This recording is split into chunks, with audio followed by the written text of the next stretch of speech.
You wanted the best. You've got the best podcast. The hottest podcast in the world. The Chris Voss Show, the preeminent podcast with guests so smart you may experience serious brain bleed. The CEOs, authors, thought leaders, visionaries, and motivators. Get ready. Strap yourself in. Keep your hands, arms, and legs inside the vehicle at all times, because you're about to go on a monster education roller coaster with your brain. Now, here's your host, Chris Voss. Hi, folks. It's Voss here from the ChrisVossShow.com.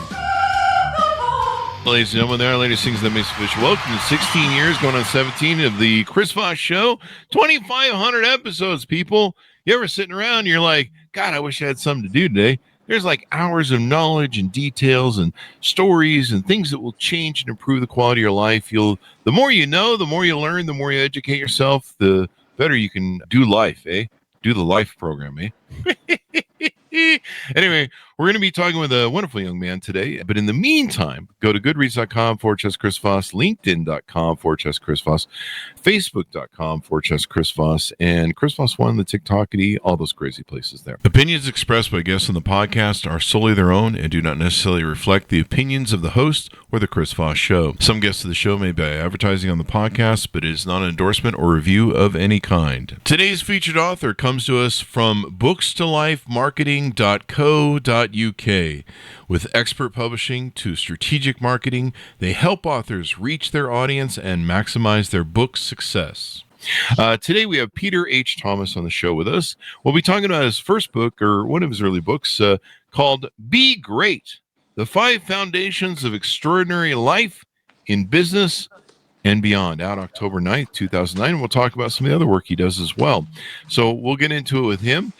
He is the 1-Minute Mentor, a renowned entrepreneur, author, and philanthropist. He founded Century 21 Real Estate Canada, growing it to a $9 billion sales, and developed the Four Seasons Resort in Scottsdale.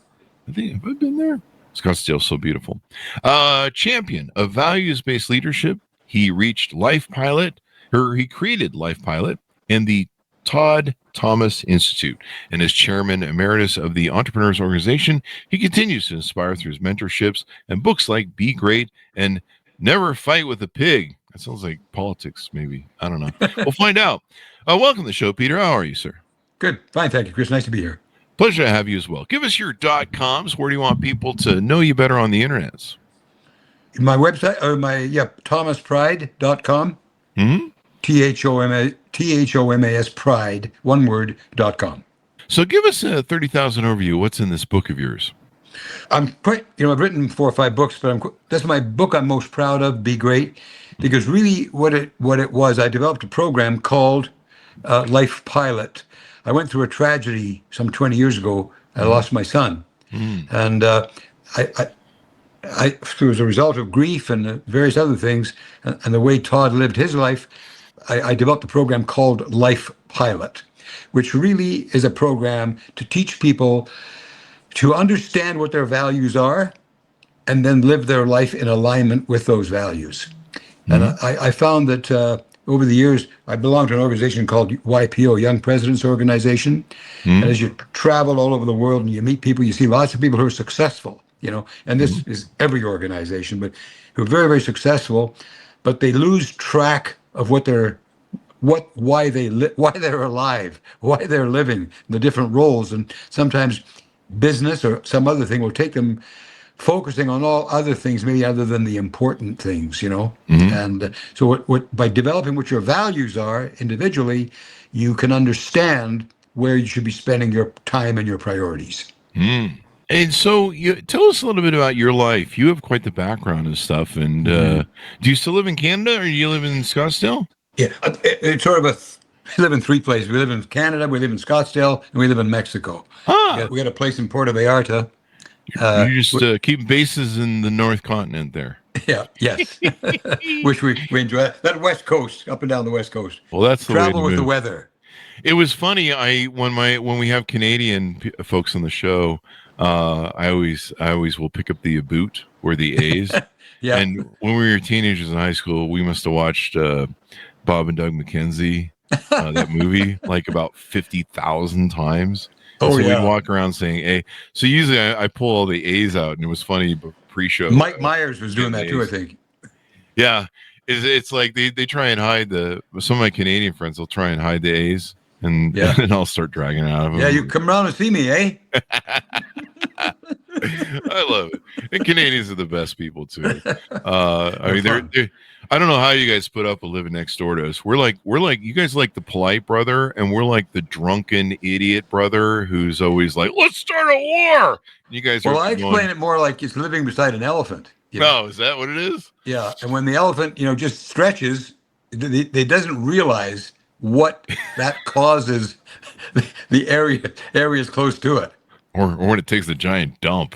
Yeah, well, that's any facility that it does. Yeah. Yeah, that's us, man. America. Yeah. Whatever. I don't know. But the just getting back on Be Great, on that book, Be Great. So what it does is I travel all over the world really teaching this 4-hour seminar of values. And really you sit down, Chris, and if I was doing it with you, I'd say, Chris, what are your values? And you might say, well, what do you mean, what values? Well, for example, my values are health, freedom, happiness, integrity, and legacy. And I know that, So since health is one of my values, if you said, Peter, let's just you out and go get drunk tonight together, I might say, well, I'll come with you, Chris, but I might not get drunk because that wouldn't be one of my values, So you don't pour your values on other people, but you're very, very serious about what you stand for as an individual. And so teaching people to once I liken it a lot, like if you're flying a helicopter and the weather closes in on you, and well, as long as you can fly by your signals, you look down at your signals, they tell you how high you are, whether there's anything around you, which way you're wobbling, are you full of gas, are you empty? They tell you everything you need to know. Your values are the same way. A lot of times we get into business or we get into our teeth into something, and it takes a hold of us and takes us different ways than we planned on going. Oh yeah. Yeah. I've experienced that a few times in life. Yeah. And when you were motivated to write this book, what was the proponent behind it? What made you want to do that? It at the time I was suffering from grief. It was an antidote. Todd was a very special young man. He was very, very caring, very loving, and very caring about people. And it sort of was inspired by Todd's life. And I feel that Todd's my chairman on this project. He's so I can relate with him. I can still enjoy conversations and thinking. I really do get a lot of personal benefit by doing this in collaboration with my son. That's awesome. What a great memorial and homage to him. Yeah. Now, I kind of led into this, but I segued in the Canadian stuff and got a little lost. So tell us about your life. You built some interesting things. You built the Century 21. I think that's a big brand here also in America. Real estate, if I'm thinking the same brand. But you built that in Canada. How did you get involved? What was some of your upbringing as an entrepreneur and influence that got you into those spaces? Well, Chris, I left home when I was 16, joined the Canadian Army. Really? Yeah. And the Army then offered you 2 years of school. You could, if you signed up for 5 years, they would give you 2 years of school. So I happen to have grade 10, so I got grade 11 and grade 12 in the Army.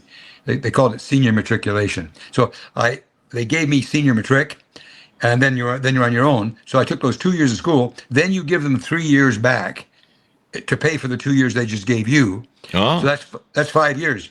But then they give you an option to go for 2 more. And I was crazy. I took the 2-year option as well. Sure. Yeah. I loved the Army. I loved, I was thinking of 16 to 21, 22. I saw the world.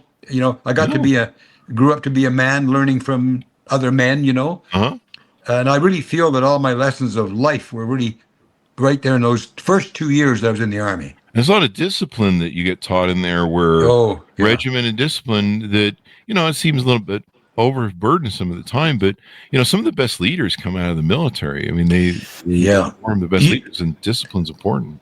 I look back at it's interesting. The discipline was one thing, but Chris, getting thrown in a hut, we used to call them huts, but they were barracks. But getting thrown in a hut with 30 strangers who all come from pretty sketchy backgrounds. There was no scholars in there. They were kids, 16 years old.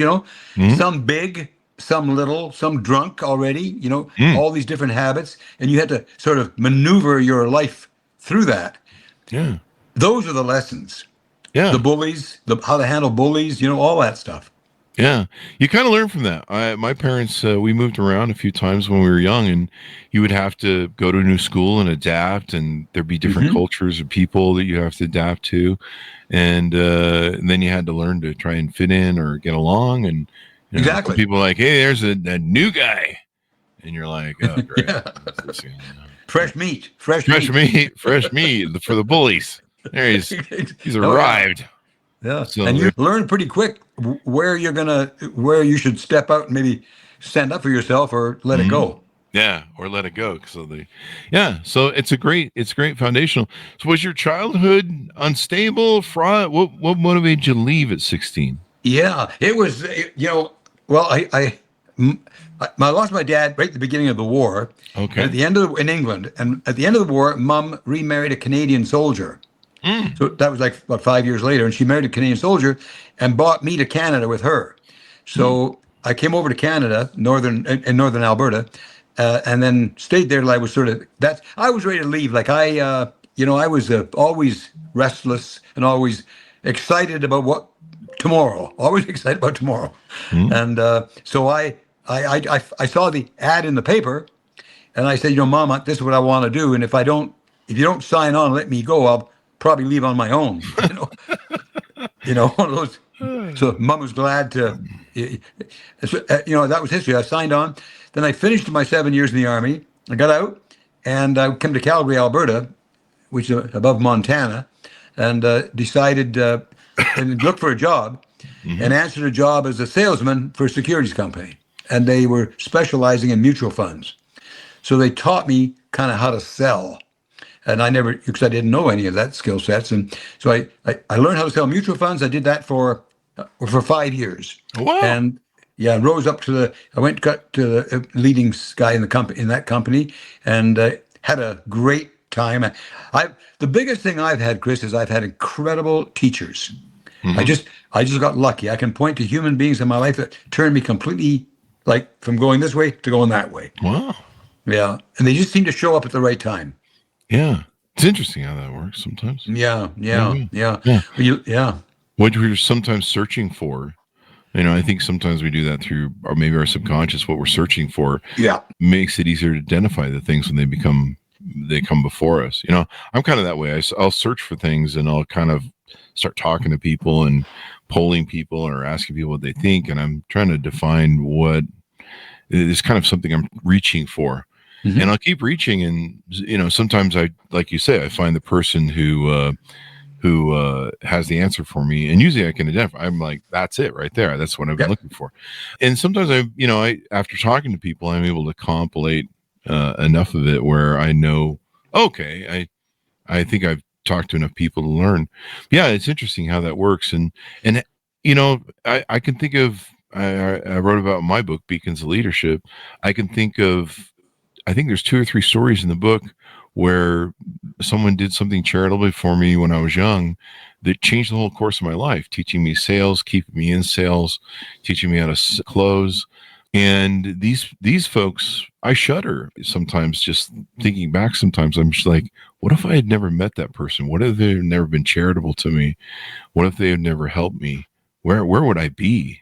And I'm just I'm scared to think sometimes. Oh yeah, you're so true. A quick story, but people helping you when they don't need to. When I was in the Army, I got little jobs outside the Army, helping load moving trucks and things like that. And also I worked. I used to shine other people's shoes, press their uniforms, charge them money, and to make. So I always seemed to have cash flow. It was always good cash flow.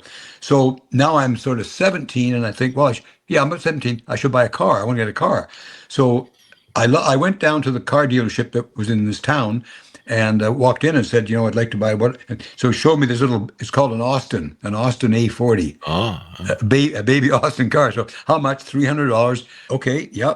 So I sign up for it. He's going to sell me the car, I sign, and I said, well, I'll make an assignment on my paycheck from the Army. He said, what? He said, what? From what? I said, from the Army. Oh, and he literally ripped up the page, the contract, and said, we don't sell soldiers. You can't, we can't deal with you. I couldn't believe it. Wow. Just threw me out. So I go back to the camp, and I was sitting on my bed, sitting pretty morose and kind of sad, Yeah. And the sergeant walks by. What are you doing here, Thomas? Because it's weekend, I should be not there. Yeah. Well, I said, I got in a car, and the guy wouldn't say, I'm in the Army. Gerbil. And he said, what? What? He said, stay here. And like our, sergeants are gods, Yeah. when you're my level. So you stand, like literally when you're with the sergeant, you stand like this, Chris. You stand. So he was almost treating me civilly. Anyway, he come up and he said, get in the car, like, come with me. And I went with him and said, get in the car. And his car, I got in his car. We go to the dealership about 15 miles away, and I'm sitting in the car beside him. I never sat that close to a sergeant before, Wow. And so I'm sitting like stiff all the way into town. Yeah, And I'm not a friend of his. I'm one of 30 guys. That's it. No relationship. Mm-hmm. He says, just stay here. I sit in the car, and he goes in, and I could see him through the window, him leaning in, and the guy leaning back, and then the guy leaning in. They were going like this. And he walks out, and he said, go get your car. And just walk. So I get out of the deal. I get out of his car. I go in. The guy had the contract all made out. And so I signed it and took the car. So I paid it off in about sort of 9 months. So, I paid a 3-year contract off in about 9 months. And I get this thing in the mail, Chris. And when I opened it up, it was, thank you, bye-bye, paid up contract. I looked at the back of the contract, and Sergeant Vart had signed for me. He had signed the contract. He'd been the guarantor, maybe? Yes, personally. Wow. So, I still right now get little bumps on thinking of what he did for me, Yeah. And at that age, I think, Chris, that was one of the biggest things he did. Like somebody did me for nothing. He was nothing in for him, and he did it for me. And it just made me feel so special. That's great leadership too. Oh, it was everything. It was everything. Yeah. And I've always been looking to give back ever since then, and the main thing about it is you don't want anything for it because it ruins the giving back. If you can understand. And that's true, why I did the one. That's what I'm doing with the 1 Minute Mentor, because I get no recompense. There's no money for it, but it seems to be popular. People seem to be writing it, but it's a form of me being able to give back and have some purpose. What a great lesson. I mean, we all should learn from lessons like that. Yeah. Lessons of charity, giving back, not having like selfish reasons. There's some people say that there is a selfishness to that, and it's very core. We want to make ourselves feel good, but Sure. that's a great example that you give that how that pays forward.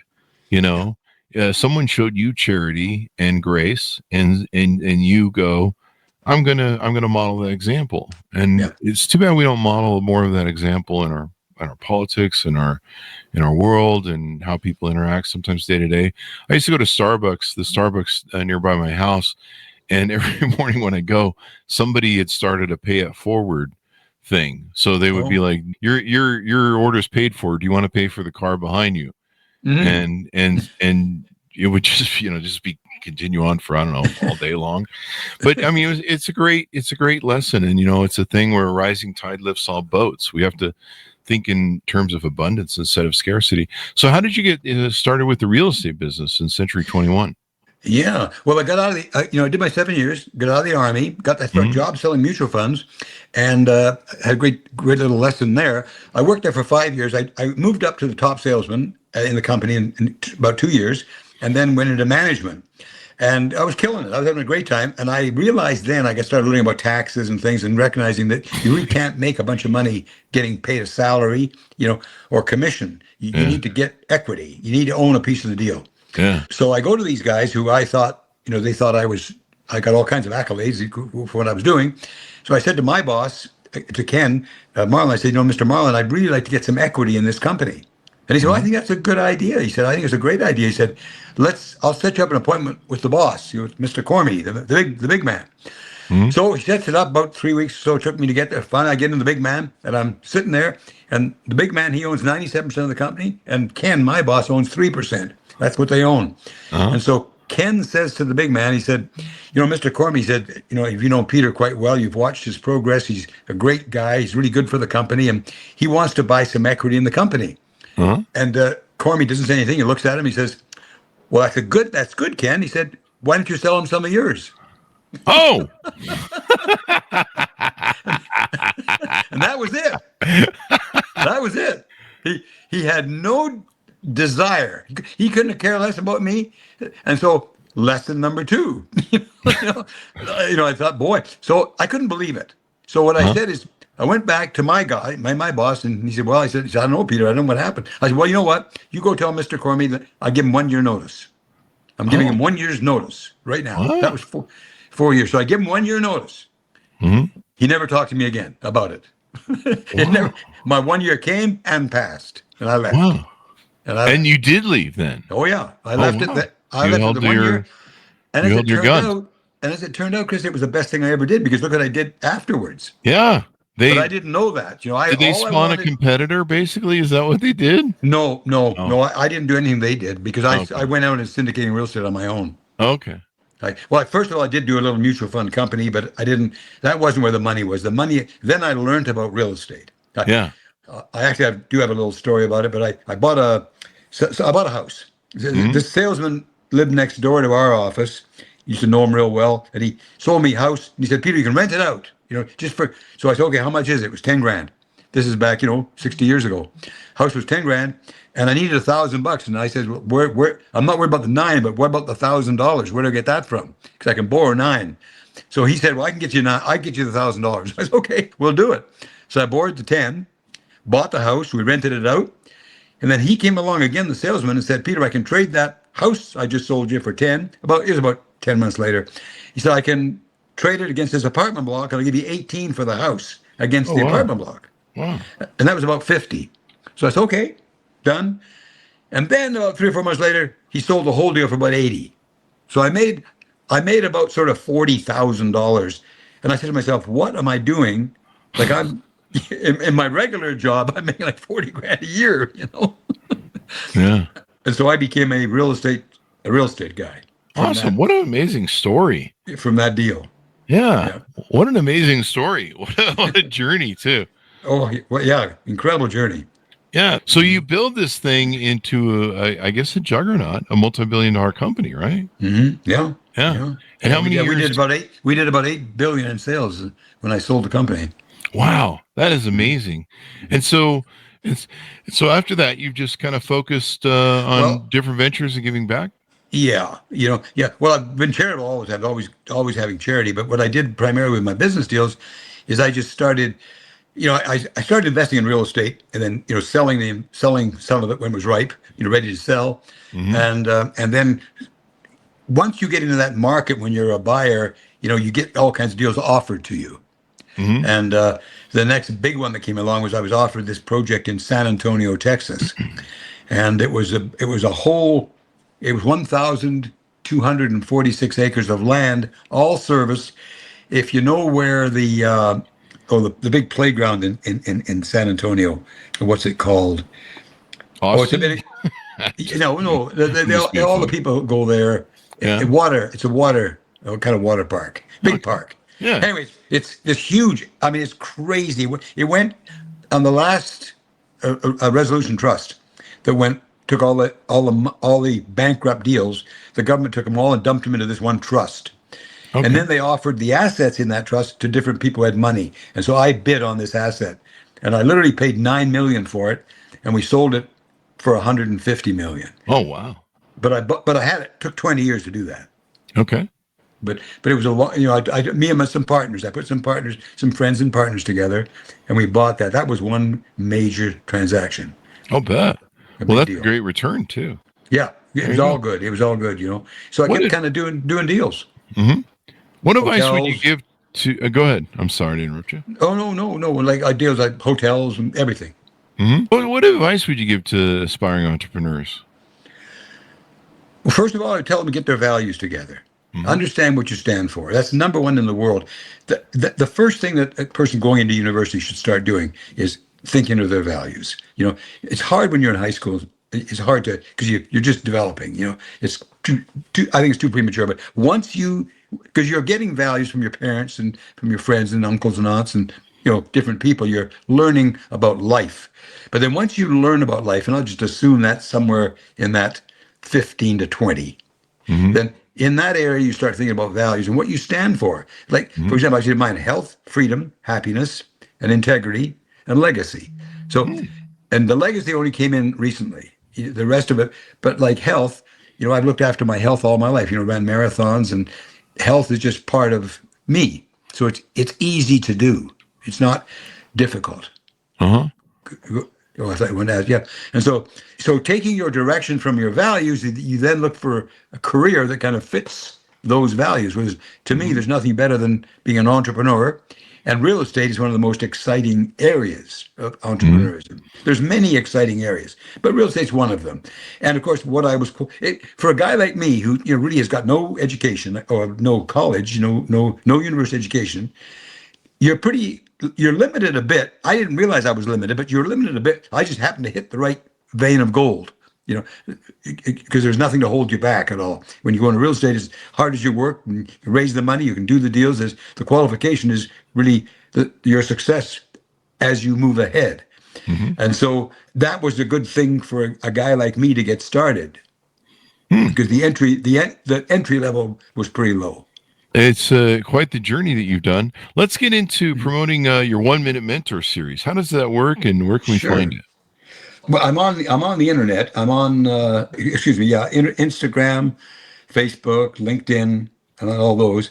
And what it is really, I just give people wisdom, an old guy's wisdom, like maintain. You're not old, you're young. 87, so. Yeah, people live into like 100, 150 now, I hear. But typical, well, we probably will. But a typical thing like I would do is, on my 1 Minute Mentor is, hi, I'm Peter Thomas, your 1 Minute Mentor. Let me give you a tip that I found to be one of the most important tips of my life. Hang around with successful people. It's no more complicated than that. But look at the people that you surround with. And, if you're the smartest person in the room, you're in the wrong room. So select every person that you talk to every day, and what do you do to make them better, and what do they do to make you better? Because if you hang around people that are positive, you yourself become positive, and your journey becomes much easier.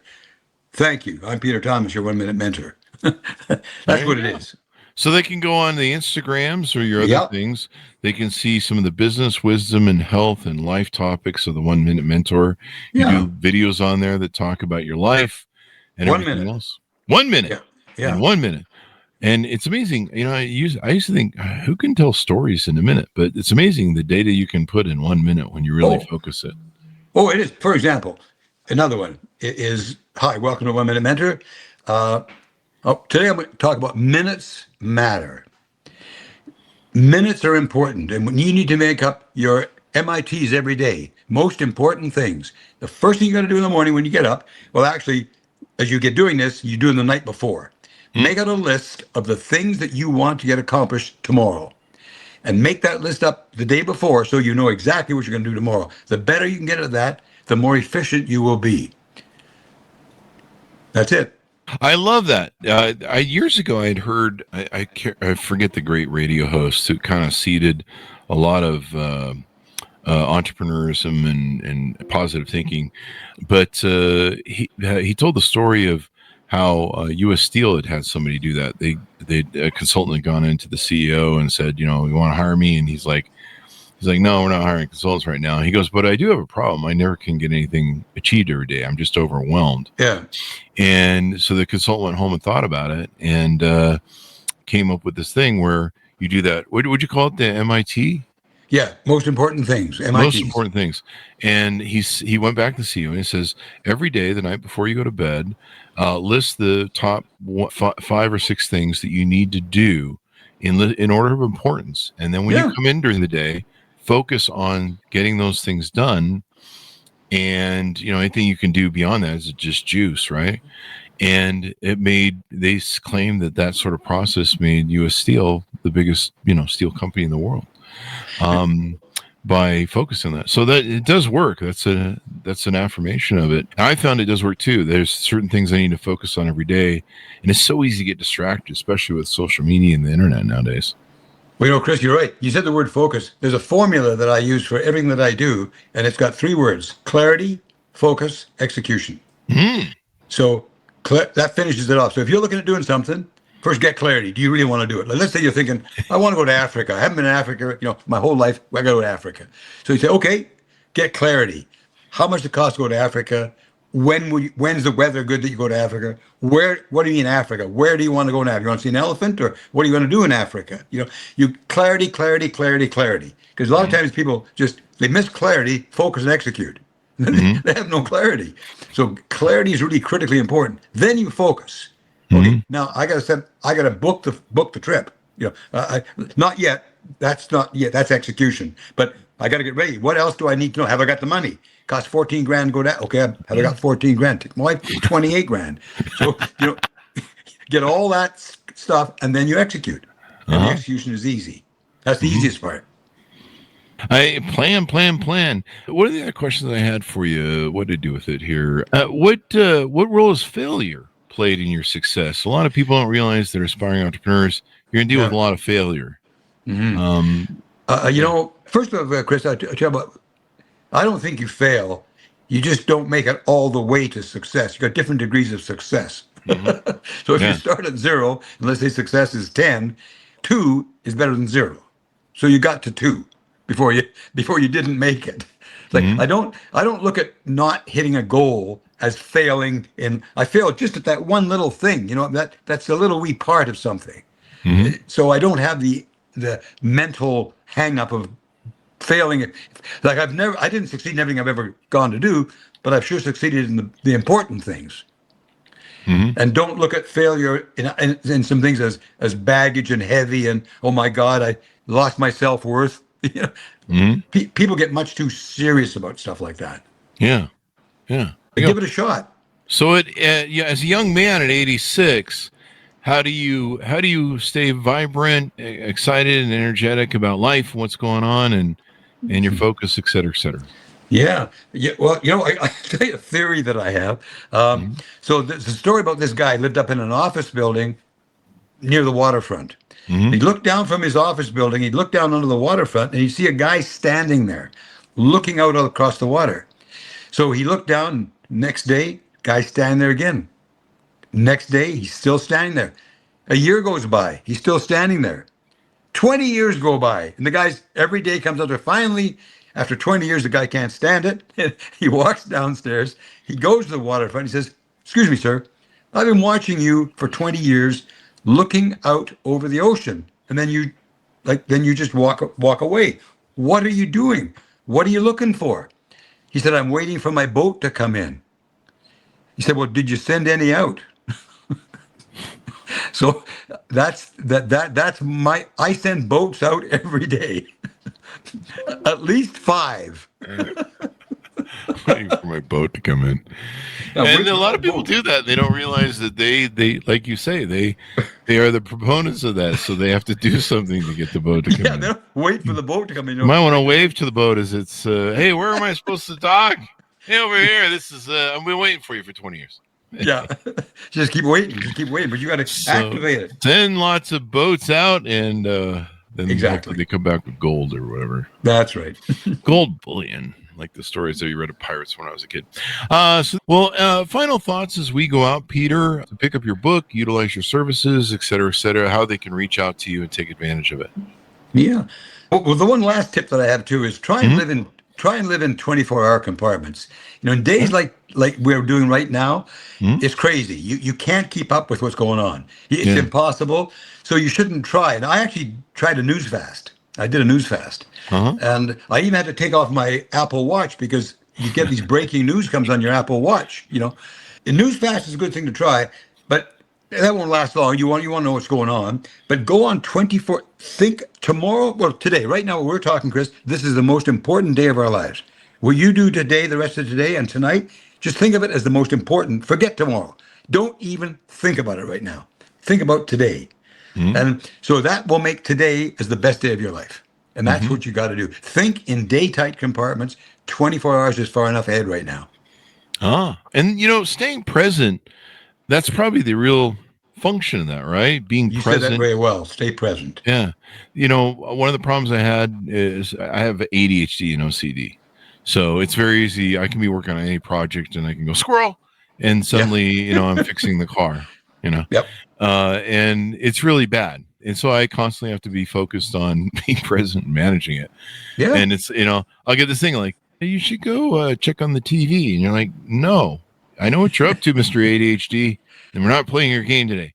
But having that sort of focus and being in the present, there's some people that waste whole days thinking about the past, worrying about the future. Right. The only thing you can change is now, right? That's right. That's right. So people can take advantage of you giving back on your Instagram and other places.